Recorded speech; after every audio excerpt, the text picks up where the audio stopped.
Bonjour à tous, c'est Aurélie, j'espère que vous allez bien. Dans cette vidéo, je vais vous parler des objets que je n'arrive pas à jeter. Donc je précise, jeter, c'est pas jeter à la poubelle forcément. Ça peut être donner, ça peut être vendre. C'est des objets dont je n'arrive pas à me débarrasser. Dans le minimalisme, il n'y a pas de règles strictes, il n'y a pas d'obligation à se débarrasser de tous les objets qu'on a. Le minimalisme, c'est vraiment un mode de vie qu'on adapte à soi, à sa personnalité, à ses valeurs, à ses besoins, à sa vie, de manière générale. Et l'idée, c'est vraiment de garder des objets qui apportent de la valeur à notre vie, soit parce qu'on les utilise régulièrement, soit parce qu'on les trouve beaux et qu'on aime les avoir exposés dans notre salon, dans notre chambre, etc. Soit parce qu'on les aime, parce qu'ils nous rappellent des bons souvenirs, parce qu'ils nous rendent heureux, parce qu'ils apportent de la joie dans notre quotidien. Il n'y a aucune obligation à vous débarrasser d'objets qui vous apportent du bonheur, même s'ils ne vous sont pas utiles. Vous avez le droit de garder des objets que vous aimez, tout simplement. Moi, là, les objets dont je vais vous parler, c'est des objets que je n'utilise pas au quotidien, qui ne m'apportent pas spécialement de joie, que je n'expose pas fièrement dans mon salon, mais que je garde pour une raison ou pour une autre. Alors le premier objet dont je n'arrive pas à me débarrasser, c'est plutôt un vêtement et c'est ma robe de mariée, donc un vêtement un petit peu particulier. En fait, Yuri et moi, on s'est mariés en 2014 sur l'île Maurice. Donc ça fait un petit peu loin d'ici et ce qui était prévu en fait c'est que je ne ramène pas ma robe de mariée parce que ça m'encombrait dans mes valises. Alors il faut savoir que ma robe de mariée je ne l'ai pas payée très cher en fait. Le voyage en soi était cher mais on a vraiment fait en sorte que le reste ne soit pas trop cher. Et du coup, ce qui était prévu, c'est que je la laisse là-bas, que je m'en débarrasse sur place et que je ne la ramène pas dans mes valises. Sauf que j'ai pas réussi en fait à la laisser. J'ai pas eu le cœur à ça, j'arrivais pas. Donc en fait, elle est là, elle est chez moi, elle est dans mon placard, dans ma chambre. Donc elle est suspendue, je la regarde pas spécialement, je la mets pas non plus. J'ai dû la réessayer une seule fois depuis. Alors c'est vrai qu'elle me rappelle des bons souvenirs quand je la vois, mais j'ai d'autres très bons souvenirs de cet événement, notamment des photos et puis mes souvenirs voilà, qui sont dans ma tête. Donc voilà, je pense que je la jetterai un jour, mais je sais pas du tout quand. Le deuxième objet que je n'arrive pas à jeter, c'est un livre de Sigmund Freud qui s'appelle 5 leçons sur la psychanalyse. En fait, c'est un livre que j'ai acheté juste avant d'aller en fac de psychologie. Et c'est vrai qu'en fait, ce livre me rappelle mes études de psychologie que j'ai adorées. Et avant, j'étais une très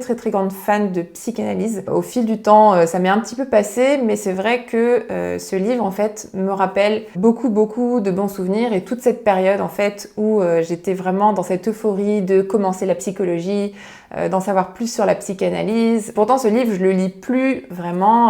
Voilà, il est dans ma bibliothèque, il sert pas à grand chose. Mais voilà, peut-être que je m'en séparerai un jour ou pas. Mais pour l'instant, il est toujours dans ma bibliothèque. Un autre objet dont j'ai du mal à me séparer, c'est une paire de chaussures à talons que j'ai portées énormément à une période de ma vie et que Yuri d'ailleurs adore. Elles m'ont été extrêmement utiles. Je les ai amenées un nombre incalculable de fois chez le cordonnier parce qu'elles s'usaient et que je voulais surtout pas arrêter de les mettre. Mais c'est vrai qu'aujourd'hui, c'est plus du tout mon style en fait. Je ne porte plus du tout ce genre de chaussures. Mais c'est vrai que j'ai pas encore franchi le pas de les donner et de m'en débarrasser. Ensuite, un autre objet dont je n'arrive pas à me séparer, c'est plusieurs objets. C'est des stylos plumes. C'est 6 stylos plumes. En fait, il faut savoir qu'avant, j'étais une très grande collectionneuse de stylos plumes. J'avais une très grosse collection, je pense que j'en avais plus d'une centaine, ce qui est juste énorme et complètement inutile. Sauf qu'en fait, j'étais complètement addict à cet objet. À chaque fois que j'allais en magasin et que je voyais un stylo plume, j'avais envie de l'acheter parce que j'imaginais l'écriture parfaite. J'avais vraiment envie de trouver le stylo plume idéal, celui qui glisse sur le papier, qui vous fait une superbe écriture. Sauf que je l'ai jamais trouvé en fait, ce stylo plume idéal. À chaque fois, j'avais l'euphorie quand j'achetais le stylo. J'étais hyper heureuse de le tester. Et ensuite, il y avait la déception de voir que c'était pas ce que j'attendais. Donc je me suis séparée d'une grosse partie de cette collection puisqu'il m'en reste plus que 6. Donc vous imaginez quand même. C'était un gros effort pour moi. Et c'est vrai que là, il m'en reste 6. Je les utilise pas tous. J'en utilise 2-3. C'est vrai que j'écris pas très souvent au stylo plume. Mais pour l'instant, j'ai mes 6 stylos plumes dans mon tiroir. Ensuite, un autre objet dont je n'arrive pas à me débarrasser, c'est mon vélo. En fait, quand on est arrivé ici avec Yuri, on s'est acheté des vélos parce qu'on est à la campagne, il y a des petites routes très sympas pour faire du vélo. Donc on en a beaucoup fait au tout début et c'est vrai que à force de vivre ici, on en a fait de moins en moins et aujourd'hui on n'en fait plus du tout en fait.